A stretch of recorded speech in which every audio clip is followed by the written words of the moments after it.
New at 10, there's a beautiful place in Kansas City that lies off the beaten path.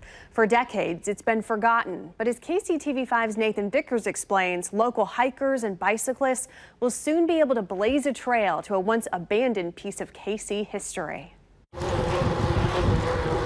When Alex Perney hits the trail, it's my time to reset. He doesn't look back. I love what's over that hill. How much farther can I go?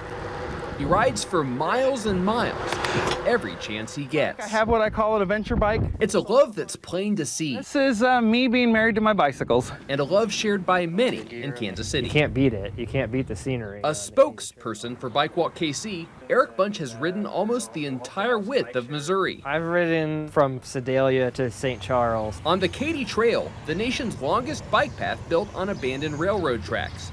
It stretches from Clinton to St. Louis. My wife and I actually did it for our honeymoon. It turns out Jackson County has its own abandoned railroad. The last train ran in the late 70s. Matt Davis is a project manager for the Rock Island Rail Corridor Authority. There were railroad ties and railroad tracks going right up and down the middle of this corridor. He met us where the train once ran under Bannister Road to show us one of Kansas City's hidden treasures.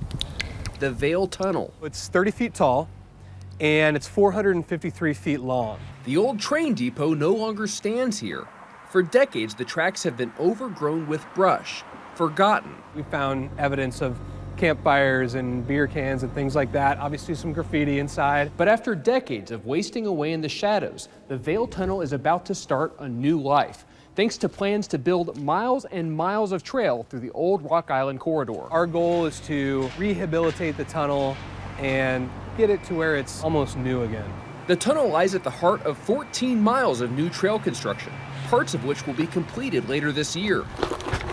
Although Perney wanted to try out his bike on the unfinished stretch we visited. I can't wait for the trail to be open. The completed trail will stretch from Kauffman Stadium all the way to Lee's Summit. Eventually, other city and county projects will connect it to the plaza to the north and the Katy Trail to the south. In the not so distant future, someone's going to be able to hop on a bike down on the plaza and ride, hit the Rock Island Trail and go all the way to the Katy, all the way to St. Louis if they wish. More than 300 miles of virtually uninterrupted pedaling, the only path of its kind in the country. But it also increases community and it increases public health. Bunch says the Katy Trail has brought millions of dollars to rural communities on the route. Imagine what a similar trail that's basically in an urban environment is going to have. Some businesses already are. The trail is going to come from down here and it'll come right in front of our brewery. Chris Myers owns Crane Brewing Company in Raytown. I hope we can become a destination. People know that they can stop and take a rest. This is a nice little mile marker for them as they're going down the trail. When it comes to rails to trails, Perney is excited for another reason, his day job. I'm a conductor for BNSF Railroad. What once transported coal and freight carried all of the stuff that made this country great will soon carry his bike. Go give it a shot. He hopes you'll join him for the ride. He won't regret it. In Kansas City, Nathan Vickers, KCTV5 News.